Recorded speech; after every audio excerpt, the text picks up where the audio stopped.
माननीय सांसद महोदया ने जो विकास के बारे में जो कार्यों के जो परिचय दिया है हमें, उससे हम भी लाभान्वित हुए हैं, हमें भी पता पड़ा है। आज के इस कार्यक्रम में मंच पर विराजमान हमारे क्षेत्र की लोकप्रिय सांसद बड़ी बहन परम आदरणीय श्रीमती संध्या राय जी, महिला आयोग की पूर्व अध्यक्ष आदरणीय कृष्णकांता तोमर जी, पूर्व विधायक आदरणीय नरेंद्र सिंह जी, प्रदेश कार्य समिति सदस्य आदरणीय रमेश दुबे जी, आदरणीय संजीव कांकर जी, यहाँ पर उपस्थित सभी पार्टी के वरिष्ठ पदाधिकारीगण, हमारे सभी रेलवे विभाग से आए हुए सभी मंडल के पदाधिकारीगण और सभी कार्यकर्तागण और मीडिया के मित्रों, आज निश्चित तौर पर हमारे लिए, भिंड के लिए खास तौर से बड़ा सौभाग्य का दिन है कि जो बिड़ला नगर से उदी मोड़ तक जो हमारी इस लाइन का विद्युतीकरण हुआ है, आज उसका शुभारंभ इस देश के प्रधानमंत्री आदरणीय नरेंद्र मोदी जी के हाथों होने जा रहा है और वो रीवा से इस कार्य का लोकार्पण कर रहे हैं। और इसके साथ साथ ही रेलवे की 2300 करोड़ से अधिक परियोजनाओं का आज वो शुभारंभ करने वाले हैं, कुछ का भूमि पूजन करने वाले हैं। अभी कुछ दिन पूर्व ही आदरणीय नरेंद्र मोदी जी ने हमें प्रदेश की पहली वंदे भारत ट्रेन दी थी, जो भोपाल से लेके रानी कमलापति रेलवे स्टेशन से लेकर हमारे नई दिल्ली रेलवे स्टेशन तक जाती है। उसका भी उन्होंने शुभारंभ भोपाल से किया था। और ये मैं आपको बता देना चाहता हूं कि ये बड़े सौभाग्य की बात है कि जब भिंड की जो इटावा रेलवे लाइन जो मालनपुर तक आकर रुक गई थी और उसको आगे बढ़ाने का और उसको बजट देने का अगर किसी ने काम किया था तो वो माननीय अटल बिहारी वाजपेयी जी ने किया था। जब वो इस देश के प्रधानमंत्री बने थे तो उन्होंने इसके लिए बजट भी दिया था और इस रेलवे लाइन को इटावा तक पहुंचाने का उन्होंने काम भी किया था। और उसके विद्युतीकरण करने का कार्य आज हमारे नरेंद्र मोदी जी के नेतृत्व में हो रहा है। जब वो इस देश के प्रधानमंत्री बने हैं तो निश्चित तौर पर जो भी कार्य किया है भारतीय जनता पार्टी की सरकार ने किया है। कांग्रेस की सरकार में तो वो ट्रेन रुक गई थी वहीं पर, लेकिन जब अटल जी इस देश के प्रधानमंत्री बने, चूंकि भिंड से उनका लगाव बहुत पुराना था, उनके पिताजी यहाँ पर गर्ल्स स्कूल में टीचर थे, वो यहाँ पर आते जाते रहते थे और इसीलिए उन्होंने इसको बड़ी गंभीरता से लेकर पूरा भी किया। और मैं आपको बता देना चाहता हूं कि एक रेलवे लाइन का सांसद जी, आपको भी जानकारी होगी, सर्वे हो चुका है। अटल जी के समय ही सर्वे हो गया था। उन्होंने जब 2004 में चुनाव में जब यहाँ आए थे, उन्होंने घोषणा की थी, ग्वालियर में घोषणा की थी, 2004 में भी उन्होंने बजट देने की घोषणा की थी। जो भिंड से लेकर पहुंच तक जाती है उसका सर्वे भी हो गया था, 6.5 करोड़ रुपए सर्वे में खर्च भी हुआ था। लेकिन उसके बाद चूंकि सरकार बदल गई और उस पर कोई काम नहीं हुआ। अगर वो भी अगर मंजूर हो जाएगी तो एक भिंड जंक्शन बन जाएगा और भिंड के लोगों को बहुत फायदा होगा। एक और काम मैं आपकी जानकारी में लाना चाहता हूं कि जो पुराना रेलवे स्टेशन है वहां पर रेलवे की जगह है। क्योंकि रेलवे की जगह है तो वहां पर कोई अन्य कार्य अभी हो नहीं सकता है। और रेलवे की जो पुरानी अनुपयोगी जगह जहां जहां पड़ी हुई हैं उन जगहों पर रेलवे शॉपिंग कॉम्प्लेक्स बना रहा है, उन जगहों को लीज पर दे रहा है, जिससे आमदनी भी हो रही है और उस क्षेत्र का विकास भी हो रहा है। वो जगह बहुत ही अनुपयोगी पड़ी हुई है, बहुत गंदगी फैली रहती है। तो मैंने अभी, हालांकि मैंने बात की थी पिछली बार, जो इसके डायरेक्टर थे जो इस योजना को देख रहे थे, तो उन्होंने कहा था भिंड अभी इस योजना में शामिल नहीं है। तो मैंने अपना पत्र तो भेज दिया था, मैंने कहा इसको भी शामिल कर लें।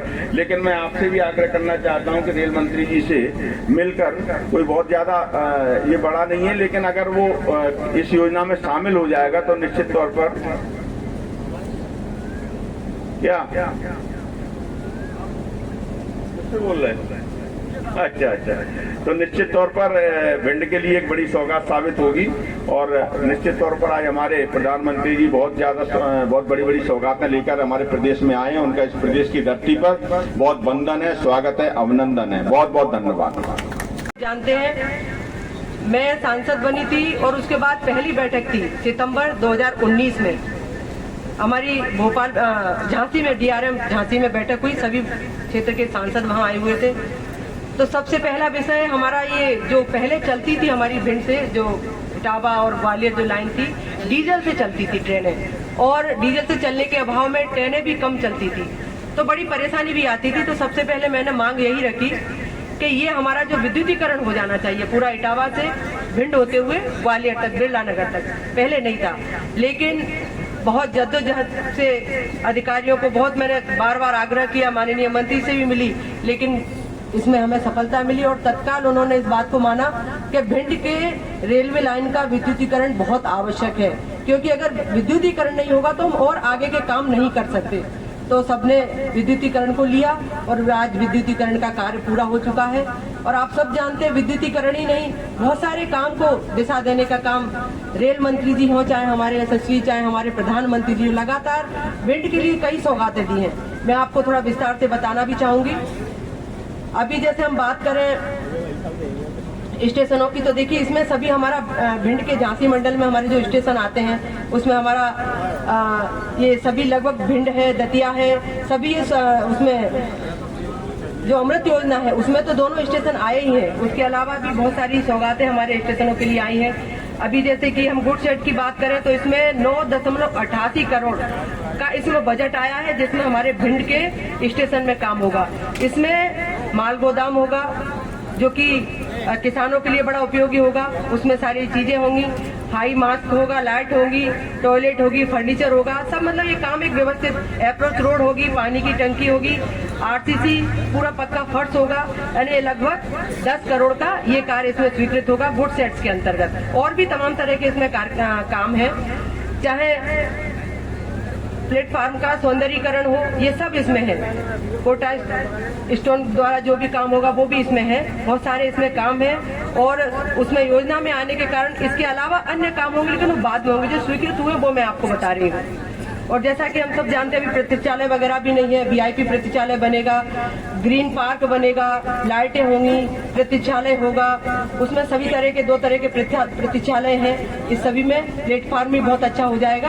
ये सारी सुविधाएं हमारे भिंड में आ चुकी हैं। अब जैसा आप जानते हैं हाल ही में हमारे अटेर का जो ओवर ब्रिज है, जो जिस रोड से हम आते हैं, वो भी स्वीकृत हो चुका है। बहुत जल्द उसका भी हम भूमि पूजन करेंगे। अभी एक नई मेमू ट्रेन जो कि मुझे लग रहा है, अभी आज मेरी अधिकारियों से बात हुई, हमारे जो वरिष्ठ अधिकारी हैं वो ग्वालियर है, मेरी चर्चा हुई उनसे अभी कि हम मैडम वहाँ पर है, और उन्होंने मुझे ये खबर दी है कि मुझे लग रहा है 10 दिन के अंदर जो मेमू ट्रेन है उसका शुभारंभ बहुत जल्द आप लोगों के बीच में होगा, तो उससे भी वो प्रत्येक स्टेशन पर रुकेगी।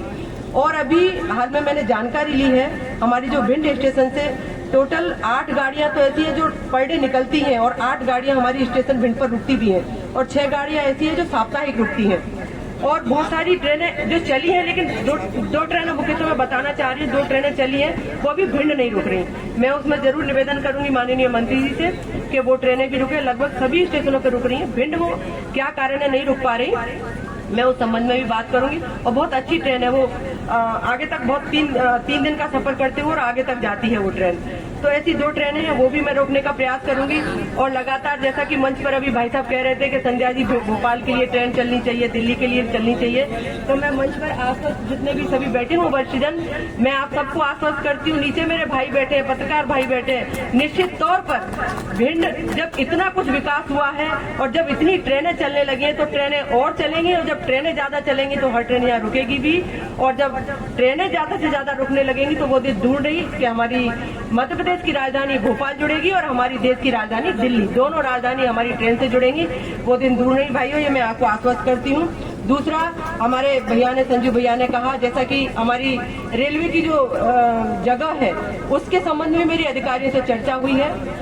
आगे विकास की दृष्टि को देखते हुए निश्चित तौर पर उस जगह का उपयोग हो, और उपयोग ऐसा हो कि हमारे भिंड का उसमें विकास जुड़े। उस दिशा में काम करते हुए उस जगह के लिए भी प्रस्तावित कार्य योजना बनाई जाएगी। मैं और बैठकर चर्चा भी करूंगी, क्योंकि सारे काम होंगे, इन सभी कामों में समय भी लगता है।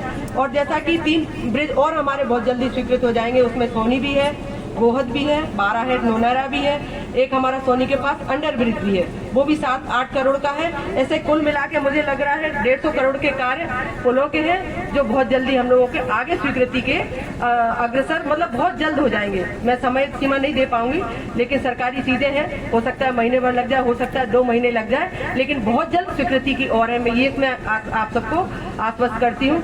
लगातार चाहे हमारे जो बिरना नगर से हम लोग इटावा तक जाते हैं, सभी जो हमारे सोनी स्टेशन है उसका भी उन्नयनीकरण होगा, गोहद का भी है, उस स्टेशन का भी हमारा बहुत सारी उसमें भी काम है। स्टेशन पर तमाम तरह के छोटे मोटे काम है, वो भी काम होंगे आने वाले समय में। पूरे जिले के जो हमारे मुख्य स्टेशन है वो भी सौंदर्यीकरण में आगे आएंगे। इन्हीं सब बातों को रखते हुए मैं मुझे लग रहा है इस अवसर पर यही सब कहते हुए, और निश्चित तौर पर जब ये सारे काम होंगे तो भिंड का जो हमारा स्टेशन है उसकी दिशा भी बदलेगी, भिंड के स्टेशन का सौंदर्यीकरण भी बढ़ेगा, और आने वाले समय में हमारे भिंड के यात्रियों के लिए वो सारी सुविधाएं होंगी जो हम ग्वालियर से लेते हैं, वो आगे चलकर भिंड से ही आप सबको यात्रियों को सुविधाएं मिले, मेरे किसानों को सुविधाएं मिले। किसानों के लिए गुड सेट के माध्यम से 10 करोड़ का काम, जैसा कि हमारे किसान संघ के भाई साहब लगातार, किसान संघ के जो हमारे संगठन है वो लगातार मुझसे कहते रहते हैं कि यहाँ किसानों के लिए गुड सेट के माध्यम से यहाँ सेट बने किसानों के लिए, जिससे कि उनकी दिक्कत पूरी तरह यहाँ से समाप्त हो जाए। तो उस दिशा में भी हमारे रेलवे स्टेशन पर काम होगा, और मैं आप सबको हृदय से धन्यवाद देती हूँ, क्योंकि ये सारे विषय आप लोग भी समय समय पर मुझे लगातार कहते रहते हैं, मेरे पत्रकार भाई भी लगातार मुझसे कहते रहते हैं, मेरे भारतीय जनता पार्टी के कार्यकर्ता मुझसे कहते रहते हैं। मैं आप सबको भी धन्यवाद देते हुए धन्यवाद देती हूँ हमारे देश के प्रधानमंत्री जी को कि वो लगातार भिंड और दतिया के लिए, जब भी मैं उनके पास गई होंगी, विकास की मेरी बात हुई होगी और विकास की दिशा में उन्होंने मुझे हमेशा आशीर्वाद दिया। मैं धन्यवाद देती हूँ रेलवे मंत्री जी को, अश्विनी वैश्य जी को। लगातार उन्होंने भी मेरी जो भी विषय मैंने उनके संज्ञान में रखे उन्होंने तत्काल लिया और कहा बहन चिंता नहीं करो, भिंड के लिए, दतिया के लिए जो भी रेलवे की तरफ से विकास कार्य होंगे निश्चित तौर से आने वाले समय में जो छूट गए हैं वो भी पूरे होंगे। मैं आप सबको बहुत बहुत धन्यवाद देती हूँ। जय हिंद। संकल्पों को पूरा करती हुई तस्वीरें हैं, वो तस्वीरें हैं ग्रामीण विकास की, वो तस्वीरें हैं पंचायती राज सिस्टम को मजबूत करने की, वो तस्वीरें बता रही है कि कैसे अंत्योदय की संकल्पना के साथ देश की सरकार काम कर रही है और किस तरीके से गाँव गरीब और किसान को लेकर काम किया जा रहा है। पंचायती राज सिस्टम को मजबूत कर आर्थिक पंक्ति इंडियन की सरकार के फायदे किस तरीके से होते